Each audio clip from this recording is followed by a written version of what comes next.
have different ways of coping mechanisms and approaches, right, when we face challenges.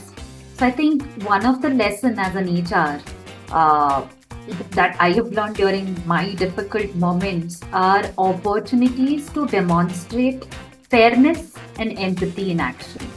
Because I think, say, for example, when there are restructurings, when there are mergers, acquisitions, workforce reductions, policy changes, leadership changes, and so many things that happens.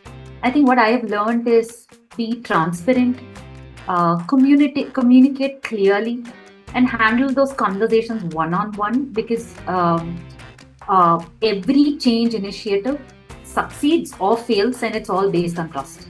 Because I think HR is the custodian of trust, whether it's management, whether it's employees, HR is the custodian of that trust. And I think through all this, we built that resilience like over the years with our experience, with our perspectives that we build. Because challenges, like I mentioned, are so many. But as an HR, I think culture isn't built by policies. I always believe it is built by those daily behaviors we reinforce with employees, with leadership. As an organization, those small little behaviors that every organization reinforces, I think those, defines and becomes culture. That's my take on it.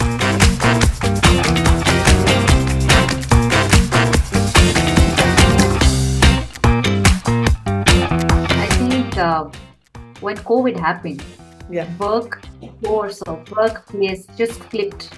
I think it was a 360-degree turn that it took, and it made all of us realize so many things that something that was happening in a particular way, there are actually different ways of doing it. And there was so much happening, right? Personally, professionally. People had to just, we need to had business continuity plans. We needed to ensure technology is there to support. We needed to ensure that there is insurance support, there is support for family, personal support, professional support. I mean, it just flipped. And if you see, it's still those changes are here to stay because I think that has become a main thing that has shaped culture now. Because I think it's gotten so embedded into work force or the flow of work that it's not treated as an add-on. If you see, engagement is not treated as an add-on now. It's like a part and parcel of your day. It has to happen. It just happens. No one sees it and steps out and sees it saying, oh, engagement has to happen. No, we don't see it that way, right? See, nowadays we work remote, hybrid. And when we are trying to adapt to all of this, I think few small things that we did when this changes happened was, checking in with your peers, doing those quick wellness checks, having these, small, unfiltered conversations, taking that virtual coffee break with your teams or with your leaders. And if you see, these continue to stay, whether you're in a hybrid or a remote nature of work, these still continue to stay because these have become so part of the system right now.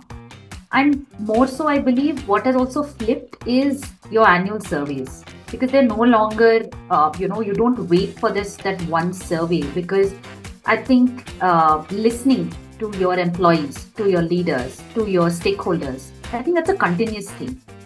And that actually brings you to continuous dialogue because every day there are different places from where you get feedback, from where you understand things, and it's become more dynamic. Like it's just not okay, let me have the annual survey and then figure out what needs to be done.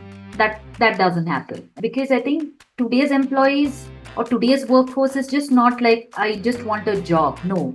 They want a purpose, they want growth, they want that belonging, they want that flexibility. And these have become the basic expectations. They are no longer like an add-on, right? They've become your basic expectations.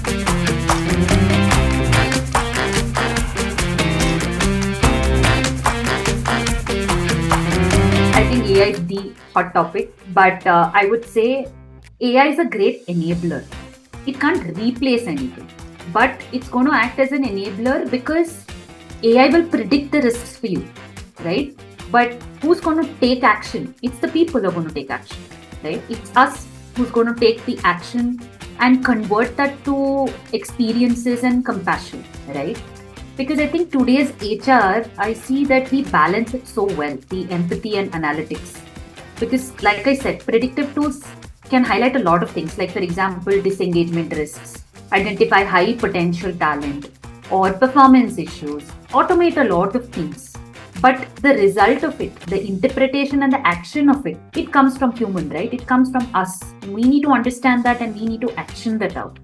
So I think for me, preserving the human touch means remembering that the role of HR is shifting from process execution to experience design. Because from this, you can design your experiences. How do you want to, go to your customers? How do you want to go to your employees? How do you want to action out things with leadership and management?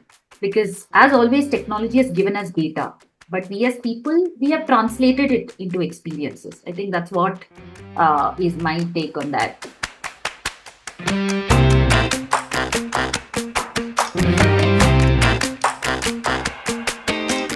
Gamification taps into psychology, competition, as well as recognition, and also gives you a lot of fun, right? But this recognition needs to be frequent, visible, and authentic, because technology can amplify this, right? But people make it meaningful. So let me give you an example. In one of the programs that I led, we had this point system, or the kudos points that we say, and badges that, through gamification that you can use. And employees were very excited. But the excitement died down after a few months, because, points are coming. Okay, badges are coming. How much are you going to amplify that on LinkedIn or amplify it in your... But what changed it and made it sustainable was when leaders picked it up. And when leaders started announcing it, amplifying it, putting personal notes of appreciation, saying, this person got these many badges, this person topped it in this month. That's how you can actually amplify it and use it better. And that became a culture, like a culture now. That was my experience, because I see gamification evolving further, because I'm sure a lot of organizations, they integrated not only into rewards, but learning, health and fitness, wellness, right? You have these points where you do walkathons, marathons, you do a lot of these things, and it's just not for rewards and recognition, right? So say you use it in L&D, where you nudge employees saying you complete your learning journey, and then you have these friendly competitions, and then you get these badges or you get these points, and then you can convert them, right?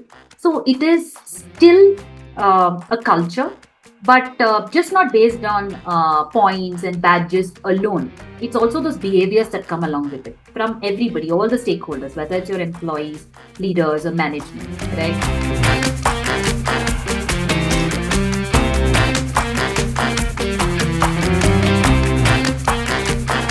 So much happening, right, already. Like we discussed, AI and then technology and so many things. But I think the biggest shift that we see that is already emerging, and it's the blended multi-generational workplaces, where we have baby boomers, Gen X, millennials, Gen Zs, and there's so much happening. And along with all of this, the nature of work itself is evolving, right? We are blending it with AI. It's just not hybrid, or it's just not going to office. It's just not remote work. We have AI to look at. We have multi-generational workforce to look at. We have so many... we need to look at these collaborations of human and AI. How are these going to collaborate? How are we going to create those workflows for these different generations? And I think this is one of the biggest shifts. It's already happening. We're already seeing how organizations are adapting to this. I think few things from my experience is that, what we can prepare, or how we can prepare for this, is have a strong mentorship program. Because I think when you have this mentorship program, you're able to have different age groups talk to each other. Have those platforms where you can allow diverse voices to speak, to talk, so that we are able to hear people talking from all generations and see what we can do. And with all of this, prioritizing employee experience, because that's not going away anywhere. It's still there. It's here. And that's, like I said, part and parcel of your day's job. And through this, I think for an HR, we look at creating more inclusive policies, more personalized well-being initiatives, more transparent recognition, amplification of all of this, clear crystal communication. I think that'll never go away anywhere, because I think having a communication about all of this, saying changes happening, these are the things we're doing, this is what is getting plugged in, and having those frameworks that support autonomy, skill-based advancement, and a fluid growth. I think that's what everyone's looking for these days, because at the end, with all of this happening, we also have to learn, right?